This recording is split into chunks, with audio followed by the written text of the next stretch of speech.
आज हम लोगों का जो टॉपिक है वो पार्टनरशिप का रिकंस्टिट्यूशन ऑफ पार्टनरशिप जो होता है उसके लिए एक बहुत इम्पॉर्टेंट टॉपिक है, वो है गुडविल। गुडविल में हम लोग आज सीखेंगे कि किस तरीके से हम लोग गुडविल का वैल्यूएशन करते हैं और किस तरीके से गुडविल का हम लोग ट्रीटमेंट करते हैं इस रिकंस्टिट्यूशन ऑफ पार्टनरशिप में। रिकंस्टिट्यूशन ऑफ पार्टनरशिप किसे कहते हैं? मान लो कि अगर हम लोग दो पार्टनर है, एक पार्टनर ए है और एक पार्टनर बी है, दो पार्टनर पहले से है। इन दो पार्टनर्स के लिए ये लोग पहले से बिजनेस कर रहे हैं। अब एक सी पार्टनर को हम एडमिशन लेना चाहते हैं, मतलब बिजनेस में नया उसको लाना चाहते हैं, तो इसे कहेंगे एडमिशन। और अगर मान लो तीन पार्टनर है ए बी और सी, अगर कोई एक पार्टनर अगर बूढ़ा हो गया है या वो इनकैपेबल है बिजनेस करने के लिए, तो वो क्या हो सकता है, वो उसको हम लोग बिजनेस से बाहर कर देंगे, मतलब उसका रिटायरमेंट हो जाएगा। या तो वो खुद रिटायर हो जाए या हम लोगों के सलाह मशवरा से म्यूचुअल जो डिसीज़न होगा उसके हिसाब से वो रिटायरमेंट ले ले। तो ये जो चीज़ है कि एडमिशन होगा या रिटायरमेंट होगा, या मान लो ए बी सी तीन पार्टनर है, सी का डेथ हो जाता है, सी का अगर डेथ हो जाता है, तो ये तीनों केस है। एक पहले केस में हम देख सकते हैं कि एक पहले से पार्टनरशिप बिजनेस चल रहा था, इस चलते हुए बिजनेस में एक नए पार्टनर को एडमिट किया गया। दूसरे केस में एक बिजनेस चल रहा था पार्टनरशिप बिजनेस और एक पार्टनर रिटायर हो गया। तीसरा केस हम लोगों ने देखा कि एक बिजनेस चल रहा था पार्टनरशिप बिजनेस और एक पार्टनर का डेथ हो जाता है। तो इसका मतलब ये तीनों ही केस में हम देख सकते हैं कि पहले कुछ और पार्टनरशिप था और बाद में ये पार्टनरशिप चेंज हो गया। मतलब पहले पार्टनर इसमें ए और बी था, लेकिन सेकंड केस में पार्टनर ए बी और सी हो गया। मतलब यहाँ पे रिकंस्टिट्यूशन ऑफ पार्टनरशिप हुआ, मतलब पार्टनरशिप दोबारा बना, तब्दील हुआ, चेंजेस आया उसमें। इसी तरीके से इसमें भी पहले से था ए बी सी, लेकिन बी अगर रिटायर हो गया तो बचा कौन? ए सी। तो इसका मतलब ये भी ओल्ड पार्टनरशिप ख़त्म हो गया और इसके जगह पे एक नया पार्टनरशिप आया। डेथ के भी केस में हम लोग देख सकते हैं कि ए बी और सी तीन पार्टनर था, लेकिन एक पार्टनर का डेथ हो गया, तो अब जो बचा वो सिर्फ ए बी। तो पुराना पार्टनरशिप ए बी सी था और जो नया पार्टनरशिप हुआ वो सिर्फ ए और बी हुआ। तो यहाँ पे भी हम लोग देख सकते हैं कि पुराना पार्टनरशिप ख़त्म हो गया और इसके जगह पे एक नया पार्टनरशिप शुरुआत हुआ। तो इन सभी केस को हम लोग कहते हैं रिकंस्टिट्यूशन ऑफ पार्टनरशिप। तो जब भी रिकंस्टिट्यूशन ऑफ पार्टनरशिप होगा तो हमारे बैलेंस शीट में बहुत सारा चेंजेस आता है। उन सभी चेंजेस में एक चेंजेस जो बहुत ज़्यादा इम्पॉर्टेंट है वो है गुडविल।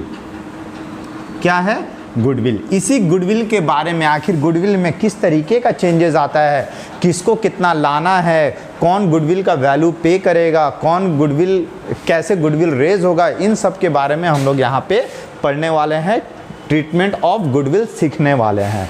तो ये तीनों चैप्टर के लिए इसे हम लोग एडमिशन ऑफ अ पार्टनरशिप कहते हैं, इसे हम लोग रिटायरमेंट ऑफ अ पार्टनरशिप कहते हैं और इसे हम लोग डेथ। तो ये तीन अलग अलग चैप्टर है, लेकिन तीनों चैप्टर के लिए हमें गुडविल का ट्रीटमेंट सीखना होगा पहले। तो इसके लिए हम लोग आज जो शुरू करने वाले हैं ये ट्रीटमेंट ऑफ गुडविल। गुडविल का ट्रीटमेंट, अकाउंटिंग ट्रीटमेंट सीखने से पहले हमारे लिए ये ज़रूरी है कि हम पहले ये समझें कि आखिर गुडविल होता क्या है। इसके अलावा गुडविल के कितने टाइप्स होते हैं और गुडविल का वैल्यूएशन कैसे होता है, मतलब हम लोग गुडविल को वैल्यू कैसे करते हैं। उसका हर एक चीज़ का एक वैल्यू होता है, मशीनरी का एक वैल्यू होता है, फर्नीचर का एक वैल्यू होता है, हर एक एसेट का वैल्यू निकाला जाता है। ठीक उसी तरीके से किसी भी बिजनेस का गुडविल का वैल्यू कितना है, ये वैल्यूएशन भी हमें निकालना बहुत ज़रूरी है हमारे लिए। तो ट्रीटमेंट ऑफ गुडविल समझने से पहले हम लोग बात करेंगे डेफिनेशन ऑफ गुडविल के बारे में। आखिर गुडविल हम लोग कहते किसे हैं? तो आपके स्टडी मटेरियल में यहाँ पे डेफिनेशन जो दिया गया है उसे आप पढ़ना, और मैं ये बता रहा हूँ कि गुडविल हम लोग कहते किसे है। गुडविल कहते हैं goodwill is a hidden force. Goodwill is a hidden force which helps a business to earn extra profit over and above normal profit. तो गुडविल क्या है? एक हिडन फोर्स है। मैंने जो डेफिनेशन दिया उसके तहत क्या है? गुडविल एक हिडन फोर्स है, एक छुपा हुआ फोर्स है जो किसी भी बिजनेस यूनिट को एक्स्ट्रा प्रॉफिट अर्न करने में मदद करता है over and above normal profit. Normal profit के अलावा मान लो दो बिजनेस हाउसेज है, दो बिजनेस हाउसेज है। एक बिजनेस हाउसेज का नाम है ABCL और दूसरा बिजनेस हाउसेज का नाम है रेड चिली। ये दो बिजनेस हाउस है। अब मान लो कि इसका जो शॉप है इसमें ये कुल मिलाकर इसका एरिया और इसका एरिया दोनों का एरिया सेम है, दोनों सेम मार्केट में है और सेम मार्केट में ही है और दोनों का कस्टमर वगैरह एक ही पोजीशन पे दोनों का शॉप है। ये जो है ये 10 लाख का टर्नओवर कर लेता है एक महीने में, लेकिन रेड चिली जो है उसी जगह पे 30 लाख का टर्नओवर कर लेता है। ऐसा क्यों? इन दोनों में इतना फ़र्क क्यों है कि एक जो है वो 10 लाख, क्योंकि दोनों का साइज सेम है, दोनों का फैक्टर्स, सारा फैक्टर्स सेम है, दोनों सेम मार्केट में है, कस्टमर्स जो आ रहे हैं जा रहे हैं दोनों के लिए आ रहे हैं जा रहे हैं। लेकिन एक बिजनेस यूनिट जो है वो 30 लाख का टर्नओवर कर देता है, लेकिन एक और बिजनेस यूनिट वहीं पे है जो कि सिर्फ 10 लाख का टर्नओवर कर पाता है। तो ये जो एक्स्ट्रा 20 लाख का टर्नओवर है, इसका एक्स्ट्रा जो 20 लाख का जो टर्नओवर है वो क्यों हुआ है? क्योंकि एक ऐसा हिडन फोर्स है इसके पास जिसके ज़रिए इसने ज़्यादा सेल किया। तो वो हिडन फोर्स क्या है? गुडविल। गुडविल का मतलब ये होता है सुनाम, मतलब अच्छा नाम, एक मार्केट में एक अच्छा नाम होना। और ये नाम कैसे होता है? कस्टमर के साथ किस तरीके से बिहेवियर है, हम किस तरह का प्रोडक्ट सप्लाई करते हैं। तो एक बिजनेस यूनिट अगर गुड क्वालिटी प्रोडक्ट अगर सप्लाई करता है, उसी जगह पे जो पहला बिजनेस यूनिट है वो उसका क्वालिटी कभी घटता है कभी बढ़ता है, एक जैसा क्वालिटी नहीं रहता है, लेकिन हमेशा इसका क्वालिटी एक जैसा रहता है और हमेशा अच्छा क्वालिटी रहता है। कस्टमर के साथ इसका बिहेवियर बहुत ही अच्छा है, लेकिन इसका बिहेवियर जो है वो बहुत ख़राब है। ये रिटर्न फैसिलिटी देता है, लेकिन ये बोलता है कि ये बोलता रिटर्न फैसिलिटी है, लेकिन जब रिटर्न करने जाओ तो ये रिटर्न करता नहीं है प्रोडक्ट को। तो जिसकी वजह से बहुत ऐसा फैक्टर्स है जिसमें ABCL जो है उतना ज़्यादा सेल नहीं कर पाता है, लेकिन रेड चिली जो है वो सेल कर पाता है। तो ये जो सारा फैक्टर्स जो है जिसके वजह से बिजनेस का नाम होता है, इसे हम लोग गुडविल कहते हैं। तो goodwill is the hidden force which helps a business unit to earn extra profit over normal profit. Normal profit के अलावा एक्स्ट्रा प्रॉफिट अर्न करने में मदद करता है, तो इसे हम लोग गुडविल कहते हैं। तो गुडविल तो ठीक है, तो गुडविल होता कितना तरह का है? गुडविल कितने टाइप्स को होते हैं? तो गुडविल जो है ये दो तरह के होते हैं। गुडविल एक गुडविल होता है सेल्फ जनरेटेड गुडविल, और दूसरा जो गुडविल होता है वो होता है purchased goodwill. Self generated goodwill किसे कहते हैं? सेल्फ जनरेटेड गुडविल वो गुडविल है जो कि बिजनेस के अच्छे काम की वजह से, अच्छे गुड क्वालिटी ऑफ प्रोडक्ट की वजह से खुद पे खुद एक्स्ट्रा सेल होने लगे, तो उसको हम लोग क्या बोलते हैं? Self generated. मतलब बिजनेस में खुद से खुद ओरिजिनेट हुआ, खुद से ही ओरिजिनेट हो गया बिजनेस में, कहीं से खरीदना नहीं पड़ा। लेकिन परचेज्ड गुडविल किसे कहते हैं? परचेज गुडविल समझाने के लिए एक एग्जांपल दूंगा कि मान लो कि एक कंपनी है, उस कंपनी को हम खरीदना चाहते हैं। मान लो एक कंपनी है शाह ब्रदर्स, लेकिन शाह ब्रदर्स के पास कुल मिलाकर एसेट्स जो है वो कुल मिलाकर एसेट्स, नेट एसेट्स, मतलब टोटल एसेट्स से अगर हम लोग एक्सटर्नल लाइबिलिटीज़ माइनस कर देते हैं तो नेट एसेट्स जो है मान लो 10 लाख का है, ठीक है। लेकिन हम लोग उसे परचेस प्राइस, हम लोग उस बिज़नेस यूनिट को ख़रीदना चाहते हैं 12 लाख रुपया में।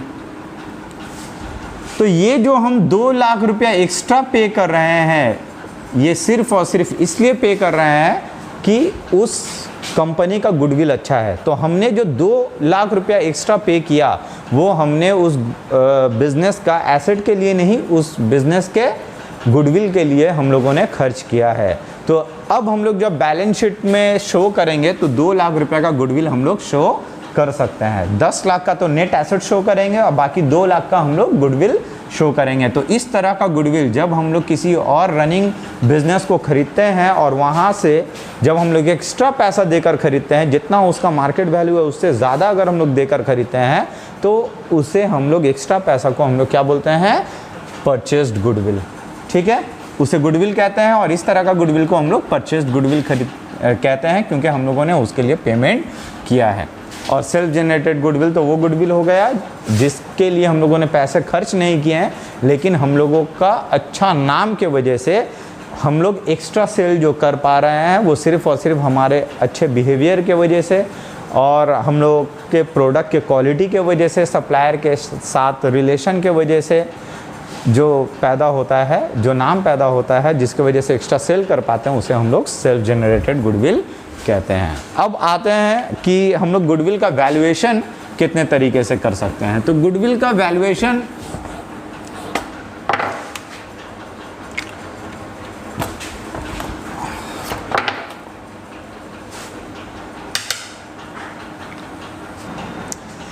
यहाँ पे हमने एक टेबुलेशन फॉर्म में हमने आपको बना कर दिया है कि गुडविल का वैल्यू हम लोग कैसे निकालते हैं। तो गुडविल का वैल्यू निकालने के लिए हमारे पास 3 मेथड है। ये 3 मेथड कौन सा है? एक है एवरेज प्रॉफिट मेथड, दूसरा है सुपर प्रॉफिट मेथड और तीसरा है कैपिटलाइजेशन मेथड। ये 3 मेथड से हम लोग गुडविल का वैल्यू निकाल सकते हैं। सबसे पहले जो है हमारे पास average profit method. Average profit, तो एवरेज 2 तरह का होता है, एक होता है सिंपल एवरेज और एक होता है वेटेड एवरेज। जब सम्स आएगा तो उस वक्त डिस्कस किया जाएगा कि हम लोग सिंपल एवरेज कैसे निकालेंगे और वेटेड एवरेज कैसे निकालेंगे।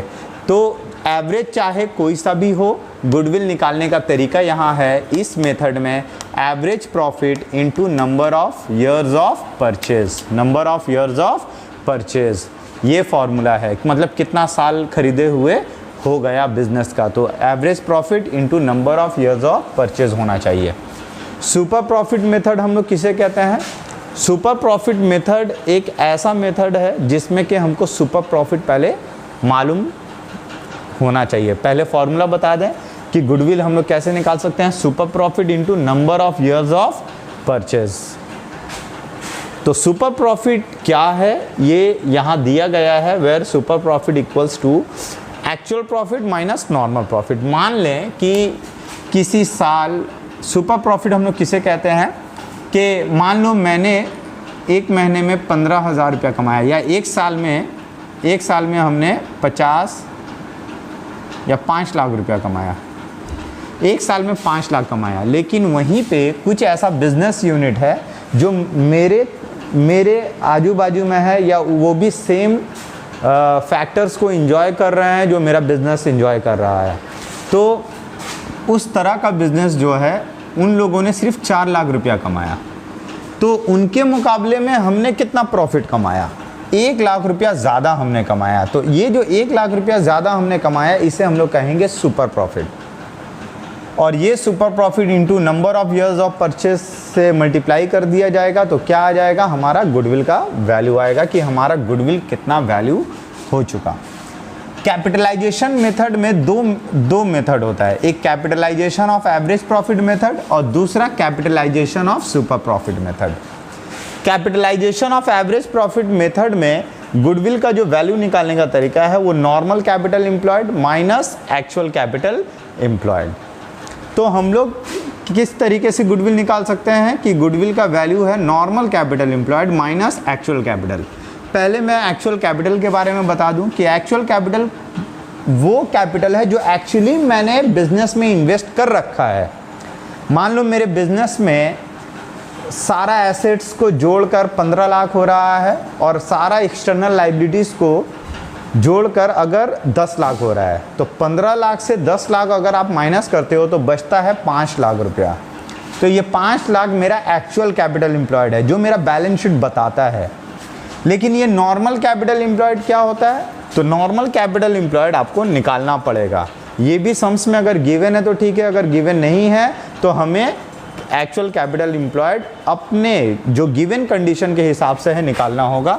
नॉर्मल कैपिटल एम्प्लॉयड हम लोग कैसे निकाल सकते हैं? Average profit by normal rate of return into 100।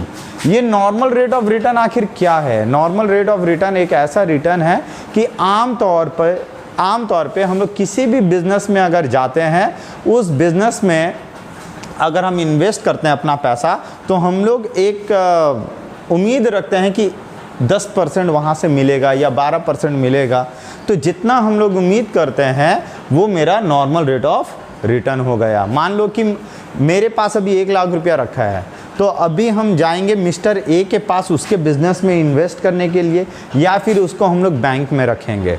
तो नॉर्मल रेट ऑफ रिटर्न का मतलब है कि एक ऐसा रेट ऑफ रिटर्न जो नॉर्मली उस पैसे के ऊपर मैं कमा लूँगा, ये एक ऐसा रेट ऑफ रिटर्न है। आमतौर पे किसी भी बिजनेस में 10%, 15%, 20% जो मानो वो मिल सकता है, तो उसे हम लोग नॉर्मल रेट ऑफ रिटर्न कहते हैं। तो average profit by normal rate of return into 100 करेंगे तो हमारा वो नॉर्मल कैपिटल एम्प्लॉयड आता है।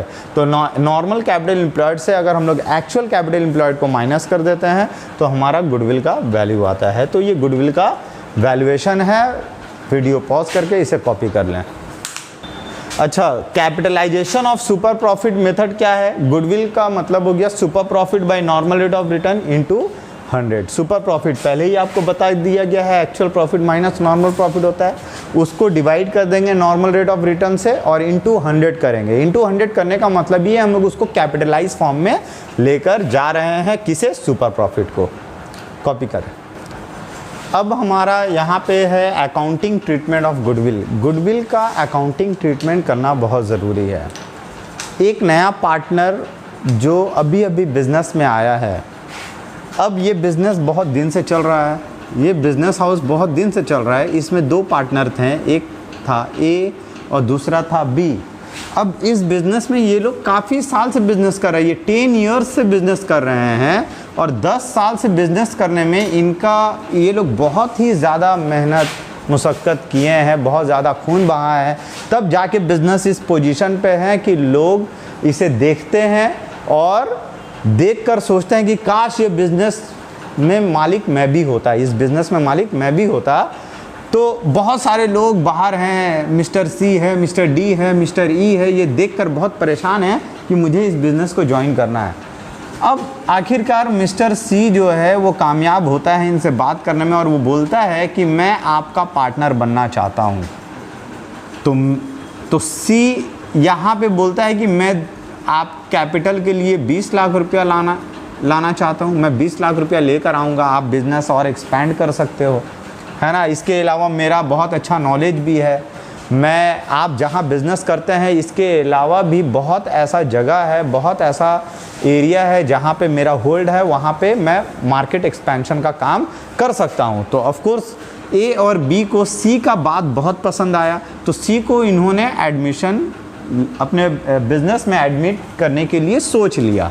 तो इसे कहा गया सी को, देखो सी तुम 20 लाख रुपया लेकर आना, क्योंकि हम लोगों ने 20-20 लाख रुपया लगाया है तो तुम भी 20 लाख रुपया लेकर आओ। इसके अलावा और भी टर्म्स एंड कंडीशन हमने सी के साथ रखा। इसके अलावा एक काम और हुआ कि पहले ए और बी 2:1 के रेशियो में शेयर करते थे, लेकिन अब सी के आने से 1:1 के रेशियो में शेयर करने वाले हैं। तो यहाँ क्या हुआ, प्रॉफिट शेयरिंग रेशियो भी बदला।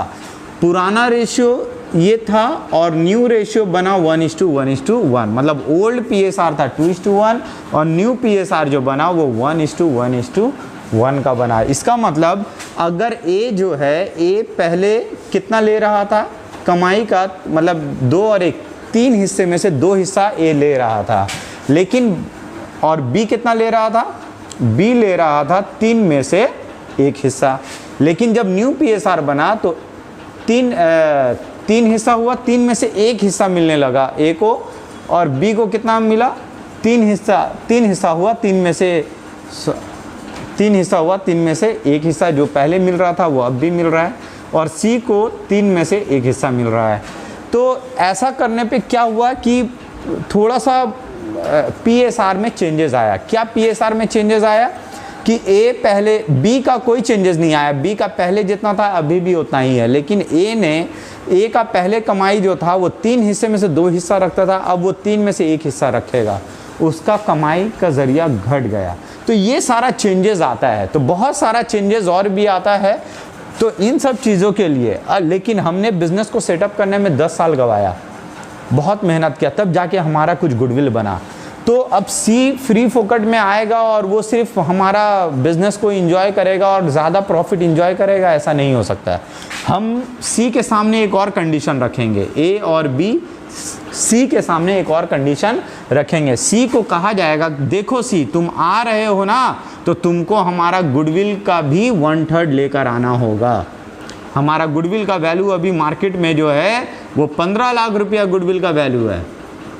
तो 15 लाख का 1/3 तुम पार्टनर बन रहे हो 1/3 के लिए, तो तुम 1/3 लेके आओ, तो तुम्हें 5 लाख रुपया गुडविल के लिए लाना होगा। तो सी को कहा गया है कि तुम 5 लाख रुपया लेकर आओ। तो सी के सामने 2 रास्ते होंगे। सी तो कैपिटल 20 लाख रुपया लगा रहा है, सी के सामने क्या 2 रास्ता होगा। एक रास्ता तो ये है कि जो नया पार्टनर है वो गुडविल प्रीमियम, इसे कहेंगे गुडविल प्रीमियम, ये जो 5 लाख रुपया ला रहा है, जो सी को कहा गया है कि सी तुम 5 लाख रुपया लेकर आओ, तो ये पैसा वो ला भी सकता है और नहीं भी ला सकता है। आखिर इन दोनों केसेस में क्या डिफरेंसेस है। पहला केस में ये है कि सी मान गया कि ठीक है हम कैपिटल तो ला रहे हैं, इसके अलावा हम गुडविल का भी पैसा लेकर आएंगे। और दूसरा केस ये है कि सी बोल रहा है कि देखो हमने अपना पर्सनल प्रॉपर्टी बेच बाच के, है ना, 20 लाख रुपया बहुत मेहनत से इकट्ठा किया, वो लाके हमने दे दिया और गुडविल का पैसा हम नहीं ला सकते हैं। तो 2 केस है, एक कि इनकमिंग पार्टनर पैसा ला रहा है गुडविल का, और दूसरा केस ये है कि इनकमिंग पार्टनर के पास पैसा नहीं है, वो गुडविल का पैसा नहीं ला रहा है। तो अगर कोई पार्टनर अगर गुडविल का पैसा लाता है तो क्या एंट्री होगा, बिजनेस में कैश आ रहा है, एंट्री होगा कैश अकाउंट डेबिट टू, अब जाएगा किसके अकाउंट में। तो देखें अभी जो हमने ये एग्जाम्पल दिया था, इसमें बी का कुछ नुकसान नहीं हुआ, जो नुकसान हुआ वो ए का हुआ।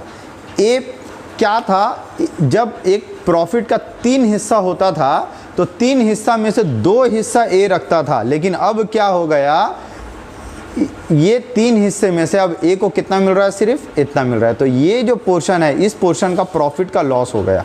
किसका लॉस हुआ, ए का। ए ने इतना प्रॉफिट सैक्रिफाइस करके किसको दे दिया, सी को दे दिया, सी के नाम कर दिया। तो जो पार्टनर जितना सैक्रिफाइस करेगा गुडविल प्रीमियम वही लेगा। तो जो पार्टनर सैक्रिफाइस करेगा, गुडविल का जो प्रीमियम का पैसा है वो किसको मिलेगा, वो सैक्रिफाइसिंग पार्टनर को ही मिलेगा। तो देखिए यहाँ लिखा है कैश अकाउंट डेबिट, बिजनेस में जो कैश आ रहा है वो उसी ओल्ड पार्टनर में से उसी पार्टनर को जाएगा जिसने सैक्रिफाइस किया है। तो अगर मान लो कि ए और बी दोनों मिलकर अगर सैक्रिफाइस किए होते तो दोनों मिलकर लेते हैं। तो जो एंट्री होगा cash account debit to old partner, मतलब पैसा जो आएगा वो ओल्ड पार्टनर के कैपिटल में जाएगा, मतलब उनका कैपिटल बढ़ेगा। कैपिटल लाइबिलिटी होता है और लाइबिलिटी बढ़ने से क्रेडिट होता है। तो बिजनेस में जो पैसा आ रहा है cash account debit to old partner capital account. अब ये जो पैसा आएगा वो किस रेशियो में डिवाइड होगा, सैक्रिफाइसिंग रेशियो, मतलब जो जो पार्टनर सैक्रिफाइस करेगा। तो इस केस में सिर्फ ए ने सैक्रिफाइस किया है तो सारा का सारा पैसा ए को चला जाएगा।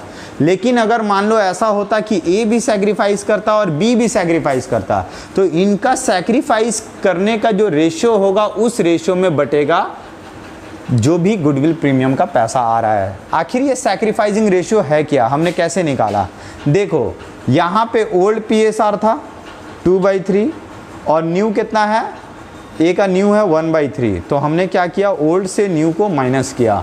तो old PSR minus new PSR is the sacrificing ratio. तो ये है सैक्रिफाइसिंग रेशियो का मतलब हो गया old PSR minus new PSR।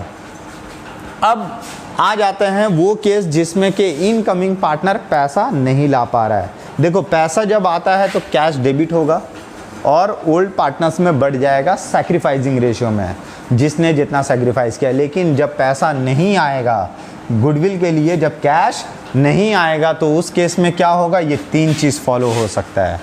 पहला case, when new partner decided to raise goodwill. अब नया पार्टनर बोला कि देखो भाई मेरे पास पैसा नहीं है लेकिन हम तैयार हैं कि आप गुडविल रेस कर लो। तो गुडविल रेस करने का ये मतलब होता है कि बेनिफिट आप उठा लो। बेनिफिट ओल्ड पार्टनर को कहा जा रहा है, न्यू पार्टनर ओल्ड पार्टनर को कह रहा है। न्यू पार्टनर जो सी है वो किसे कह रहा है, ए और बी को कह रहा है कि देखिए भाई साहब आप दोनों जो है अपने बुक में गुडविल रेस कर लो। गुडविल रेस करने का ये मतलब है, गुडविल होता है एसेट और एक साइड होता है लायबिलिटी। अगर आप बैलेंस शीट देखें तो सी बोल रहा है, सी अभी दरवाजे पे खड़ा है, अभी वो बिजनेस में एंट्री नहीं हुआ है। सी बोल रहा है कि देखिए मेरा बिजनेस में आने से पहले आप लोग अपना गुडविल को रेस कर लें। रेस कर लें मतलब बढ़ा लें, तो बढ़ा लें मतलब आप अपने बैलेंस शीट में गुडविल लिख लो। जितना का गुडविल है, 15 लाख का गुडविल है, आप 15 लाख रुपया लिख लो अपने बुक में। तो देखिए सिर्फ एसेट तो नहीं बढ़ता है ना, साथ ही साथ लायबिलिटी भी बढ़ता है। तो अगर एसेट बढ़ेगा तो लायबिलिटी भी बढ़ेगा। तो लायबिलिटी में किस लायबिलिटी को बढ़ाया जाएगा, तो लायबिलिटी तो क्रेडिटर भी होता है, लायबिलिटी तो लोन भी होता है, लायबिलिटी तो आउटस्टैंडिंग एक्सपेंसेस भी होता है। तो कौन सा लायबिलिटी बढ़ेगा, तो क्या लायबिलिटी बढ़ेगा, इंटरनल लायबिलिटी, जिसको कैपिटल कहते हैं। क्या कहते हैं, कैपिटल। तो कैपिटल ए का भी लगा हुआ है, बी का भी लगा हुआ है। तो ये लोग जब गुडविल रेस करेंगे तो इससे फ़ायदा किसको होगा, ए को और बी को। मतलब ये लोग फ़ायदा उठाएंगे गुडविल से। तो गुडविल रेस करने का एंट्री जो होगा वो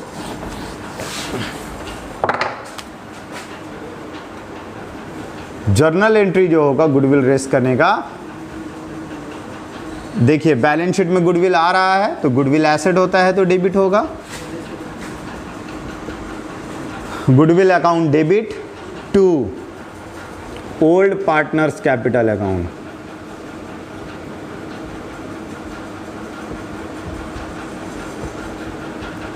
और ये किस रेशियो में जाएगा, ओल्ड रेशियो में। पुराने पार्टनर्स में गुडविल रेस किया जाएगा तो गुडविल रेस करने का एंट्री क्या होगा, goodwill account debit to old partner capital account. अब आ जाते हैं, फिर से ये वही केस है। इसका दूसरा केस ये है कि ये बताया गया when goodwill is raised and then written off. Goodwill raise करके राइट ऑफ कर दो। इसका मतलब ये होता है कि हमने जैसे गुडविल रेस किया, जैसे बढ़ाया वैसे घटा भी दो। तो बढ़ाने का एंट्री तो यही होगा गुडविल रेस करने का। तो पहले व्हेन रेज्ड, जब गुडविल रेज होगा तो सेम जर्नल एंट्री होगा जो हम लोगों ने यहाँ पास किया।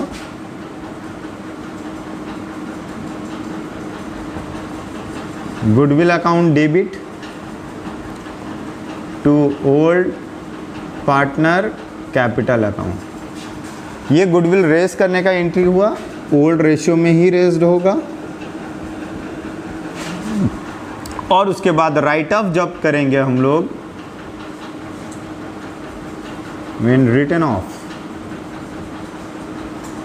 ये रेस करने का। और जब राइट ऑफ, साथ ही साथ जब राइट ऑफ करने का बारी आए तो राइट ऑफ में हिस्सेदारी सी का भी होगा। तो देखो जब हमने एसेट साइड में गुडविल बढ़ाया तो कैपिटल भी बढ़ा दिया। कैपिटल तो लायबिलिटी होता है तो लायबिलिटी क्रेडिट हुआ, गुडविल बढ़ा तो कैपिटल भी बढ़ा। और जब गुडविल अगर हम लोग घटाएंगे तो मतलब गुडविल हटाएंगे तो कैपिटल भी हटेगा। तो गुडविल घटेगा तो कैपिटल का भी वैल्यू घटेगा। लेकिन इस बार जब राइट ऑफ किया जाएगा तो गुडविल तो क्रेडिट होगा लेकिन ऑल पार्टनर्स डेबिट होगा। All partners capital account debit to goodwill. ये किस में होगा, न्यू पीएसआर में होगा, new profit sharing ratio. PSR का मतलब हो गया प्रॉफिट शेयरिंग रेशियो। तो ये हो गया goodwill return of. All partners का मतलब ए, बी और सी। ठीक है। अब देखिए तीसरा केस ये हो सकता है कि सम्स में अगर आपको बोल दिया जाए कि आपको गुडविल रेज नहीं करना है, लेकिन पैसा भी नहीं ला रहा है, पैसा ला भी नहीं रहा है, नया पार्टनर पैसा ला भी नहीं रहा है, और गुडविल का वैल्यू मना कर दिया गया है रेज करने से, रेज नहीं कर सकते हैं। तब क्या करेंगे? तब कैपिटलाइज एंट्री करेंगे। तो कैपिटलाइज एंट्री क्या होता है? कैपिटलाइज एंट्री होता है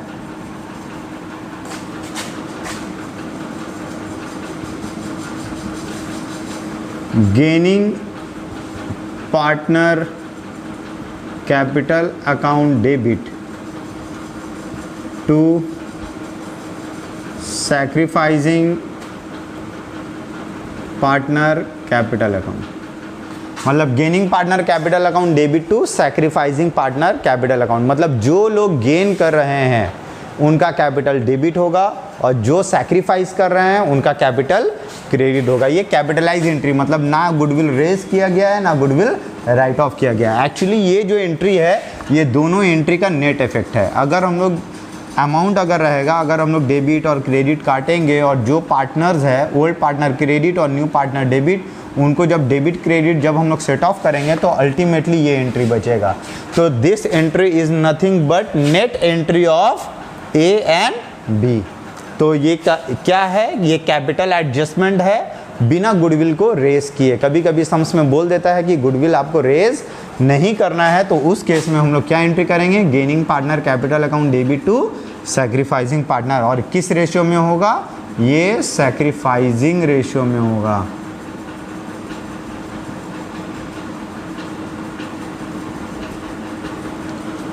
ये तो कुछ ऐसा केसेस हो गया कि पहला केस जब गुडविल प्रीमियम लाया गया, दूसरा केस जब गुडविल प्रीमियम नहीं लाया गया। जब नहीं लाया गया तो 3 केस हुआ कि पार्टनर ने गुडविल सिर्फ रेस करने का सोचा, दूसरा केस पार्टनर ने गुडविल रेस करके राइट ऑफ करने का सोचा, और तीसरा केस कि पार्टनर ने ये डिसाइड किया कि गुडविल रेस नहीं किया जाएगा, तब कैपिटलाइज एंट्री होगा। इसके अलावा कुछ और भी केसेस हैं, जैसे कि गुडविल का पैसा अगर प्राइवेटली पे किया जाए। मान लो सी ने बोला कि मैंने मतलब प्राइवेटली बात हो गया कि ए को प्राइवेटली अंदर दे देंगे पैसा, तो उस केस में कोई जनरल एंट्री नहीं होगा। क्यों नहीं होगा? क्योंकि ये जो इस पे फर्म पे कोई इफेक्ट नहीं पड़ रहा है, उनका आपस का मामला है, तो उसका कोई एंट्री यहाँ नहीं होगा। उसी तरीके से अगर कोई पार्टनर का अगर जो सैक्रिफाइसिंग रेशियो निकालते हैं, अगर किसी पार्टनर का प्रॉफिट शेयरिंग रेशियो में अगर गेन हो जाता है, तो गेन होगा तो क्या एंट्री होगा? तो कुछ ऐसा आप इसको कॉपी कर लें, उसके बाद डिस्कस किया जाएगा। अब तक जो हमने किया वो केस ए और केस बी किया था कि एक नया पार्टनर जो आ रहा है वो गुडविल का पैसा जब लाएगा तो क्या एंट्री होगा, जब नहीं लाएगा तो इसमें हमने 3 केस पढ़ा। और ये केस बी। अब आ जाते हैं केस सी। एक डिफरेंट केस है कि goodwill premium is paid privately. अगर कोई पार्टनर अगर आता है, अगर वो प्राइवेटली पे करता है, तो इसके लिए कोई एंट्री नहीं होगा, इसके ऊपर फर्म के बैलेंस शीट में कोई असर नहीं पड़ेगा, इसलिए कोई एंट्री नहीं होगा अगर प्राइवेटली गुडविल प्रीमियम पे किया जाए तो।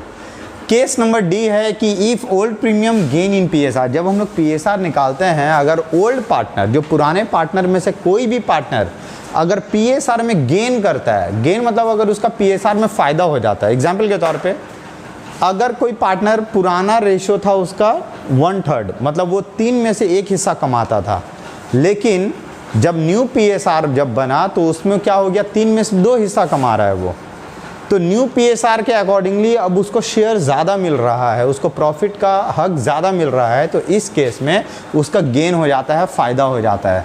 जब किसी ओल्ड पार्टनर का अगर गेन होता है तो उसमें जर्नल होता है, सेम वही एंट्री होगा जो कैपिटलाइज एंट्री था, gaining partners capital account debit to वो प्रोपोर्शनेट अमाउंट ऑफ गुडविल का, मतलब गुडविल का जितना वैल्यू है और जितना से ये गेन कर रहा है, जिस प्रोपोर्शन से गेन कर रहा है उस प्रोपोर्शन से गुडविल का वैल्यू का वो पैसा किसको देगा, सैक्रिफाइसिंग पार्टनर, मतलब जो पार्टनर सैक्रिफाइस कर रहा है।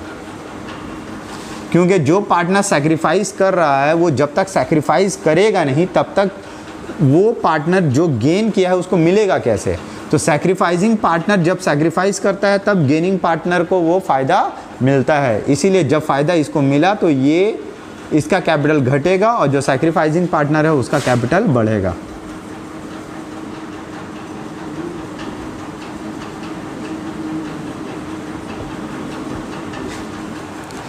If goodwill premium is transferred to loan, मान लो कि गुडविल प्रीमियम यहाँ पे सैक रेशियो में ही या फिर जस्ट प्रोपोर्शनेट अमाउंट जाएगा।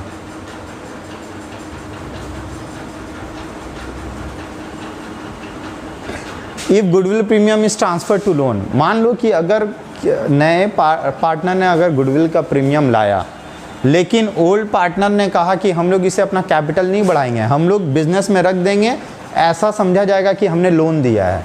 तो अगर लोन के तौर पे ट्रीट होगा तो एंट्री होगा cash account debit to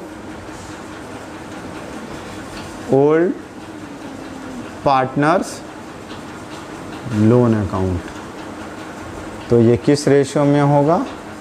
sacrificing ratio में, दोनों में बढ़ जाएगा। तो ये था हम लोगों ने आज सीखा कि किस तरीके से हम लोग गुडविल का ट्रीटमेंट करते हैं और कितना तरह का केस होता है और किस वक्त गुडविल का किस तरह का जर्नल एंट्री होगा। तो इसे आपको ज़्यादा से ज़्यादा प्रैक्टिस करना है क्योंकि आने वाला 3 चैप्टर वो पूरा का पूरा गुडविल के ऊपर डिपेंडेंट है। ये करने के बाद एक छोटा सा सम्स करते हैं और उसके बाद ये क्लास को ओवर करेंगे। हम लोग जो पहला क्वेश्चन लेने वाले हैं यहाँ पे वो क्वेश्चन नंबर 8 है। वो स्टडी मटेरियल से अगर आप लोग देखें क्वेश्चन नंबर 8 में वो क्वेश्चन जो है वो है P&Q are in partnership sharing profit and losses as 4:1। They admit R into the firm, R paying a premium of ₹30,000 for 1/3 share of profit as between themselves. P&Q agree to share future profit and losses equally. तो ये question number 8 जो है इसमें ये बताया गया है कि ओल्ड PSR जो है मतलब P&Q का जो ओल्ड PSR है वो क्या है? 4:1 है। और उन लोगों ने ये डिसाइड किया है कि वो लोग किसको एडमिट करेंगे? R को। कितना? Premium of 30,000। They admit R into the firm, R paying a premium of 30,000। R जो है वो 30,000 रुपये का प्रीमियम पे करेगा। ये गुडविल का टोटल वैल्यू नहीं है लेकिन R कितना प्रीमियम पे करेगा? 30,000। कितना शेयर के लिए? For 1/3 share of the profit. 1/3 share के लिए वो 30,000 लाने को तैयार है। मतलब अगर हम लोग यहाँ गुडविल का वैल्यू देखें 1/3 के लिए 30,000 है तो फुल वैल्यू कितना होता है? 90,000। मतलब 1/3 को उल्टा कर देंगे, 30,000 इंटू 3 90,000 होता है। तो 90,000 का 1/3 30,000, तो ये 30,000 गुडविल प्रीमियम का ला रहा है। P&Q agree to share future profit and losses equally. मतलब P और Q जो ओल्ड पार्टनर्स हैं इन लोगों ने फ्यूचर में आपस में R के एडमिशन के बाद उन लोगों ने ये सोचा कि उन लोग आपस में अब इक्वली प्रॉफिट या लॉस शेयर करेंगे, इक्वली रहेगा। तो यहाँ पे सबसे पहले ये ज़रूरी है कि हम लोग न्यू PSR निकाल लें। कैलकुलेशन फॉर, अगर न्यू PSR नहीं दिया हुआ, यहाँ दिया हुआ है लेकिन सिर्फ P&Q का दिया हुआ, मतलब P, Q and R का एक साथ हमें न्यू PSR निकालना होगा।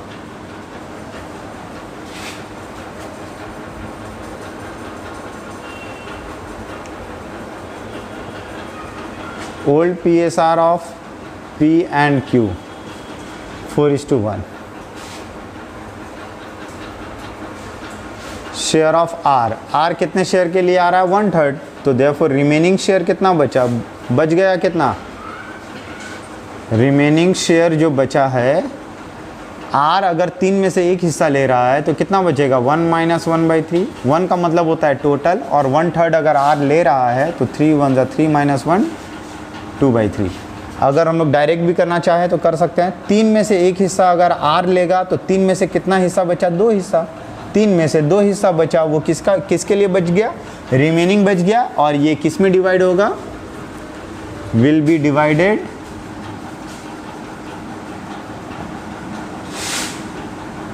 Between P and Q equally. Sums में बोला है ना कि P और Q का फ्यूचर रेशियो आपस में इक्वली होगा, 1:1 होगा, that is 1:1।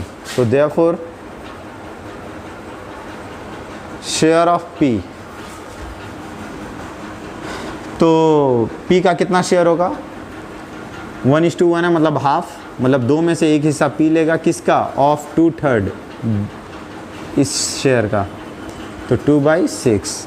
Share of Q भी क्या लेगा, हाफ ऑफ 2/3, जो बच गया शेयर, ये बचा हुआ है, बचा हुआ का हाफ ले लेगा वो 2/6। और शेयर ऑफ R का तो हमें पता है R कितना शेयर के लिए आ रहा है, 1/3।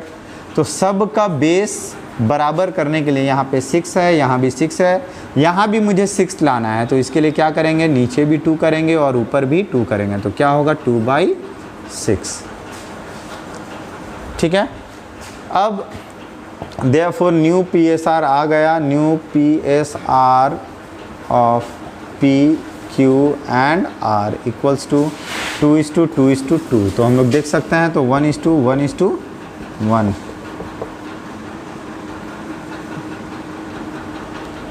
तो ये न्यू PSR आया, तो ओल्ड PSR और न्यू PSR है, तो अब हम लोग सैक्रिफाइसिंग रेशियो निकालेंगे, कैलकुलेशन फॉर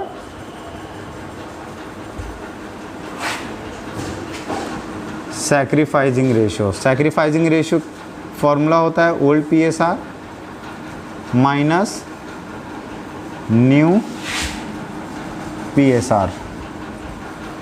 तो ओल्ड PSR सबसे पहले P का हम लोग देखेंगे, तो P का ओल्ड कितना है, 4:1, मतलब 4/5, और न्यू कितना है, 1/3।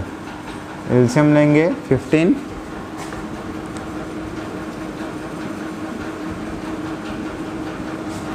ये P और Q का 1/5 माइनस 1/3, क्योंकि न्यू 1/3 है,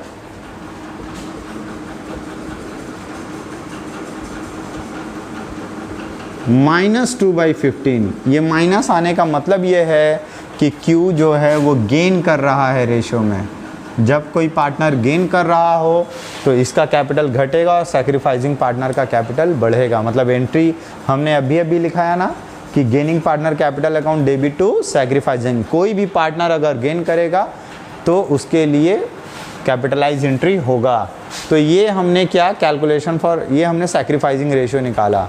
तो अब जो है एक कैलकुलेशन और करना होगा कि Q जो 2/15 से गेन कर रहा है, ये गेन के लिए कैलकुलेशन बढ़ रहा है। अगर ये गेन नहीं करता तो यहाँ हम लोग जनरल एंट्री करते हैं, P और Q का रेशियो में जो भी पैसा गुडविल का आ रहा है वो डिवाइड हो जाता है P और Q में, लेकिन यहाँ Q गेन कर रहा है।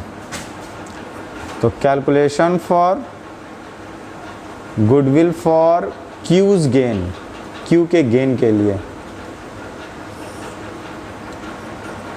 फॉर 1/3 शेयर R का 1/3 शेयर के लिए वैल्यू ऑफ गुडविल कितना किया गया, 30,000, 30,000 है ना। R के 1/3 शेयर के लिए गुडविल का टोटल वैल्यू 30,000 है। तो therefore full value of goodwill, goodwill का फुल वैल्यू क्या होगा, तो 30,000 को हम लोग क्या कर देंगे, इसको उल्टा कर देंगे 3/1। तो ये कितना हो गया, 90,000 रुपया।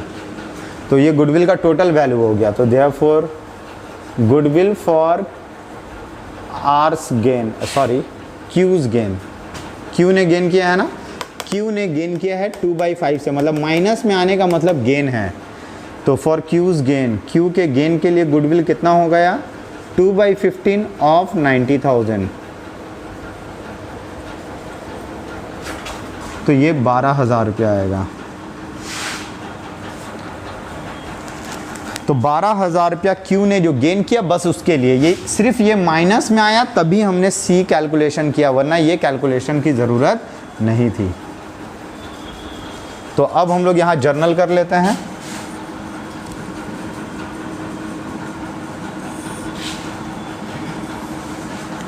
सबसे पहला journal,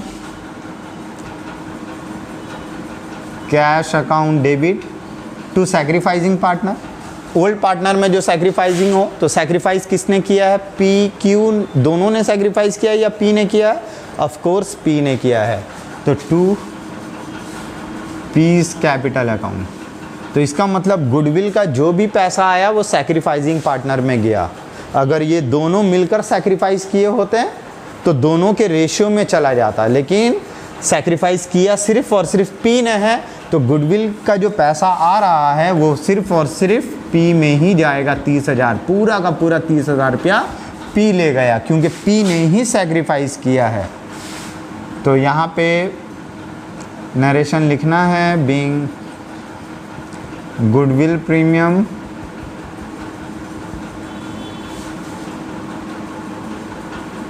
brought by are credited to sacrificing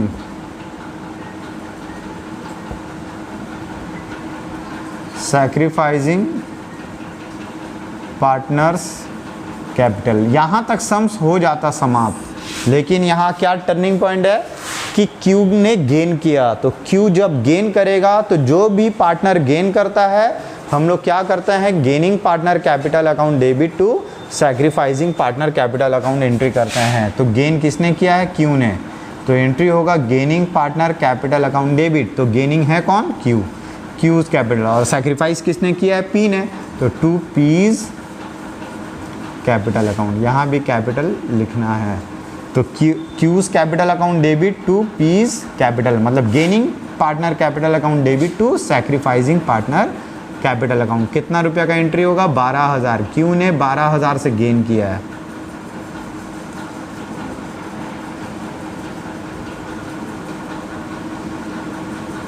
being capitalised,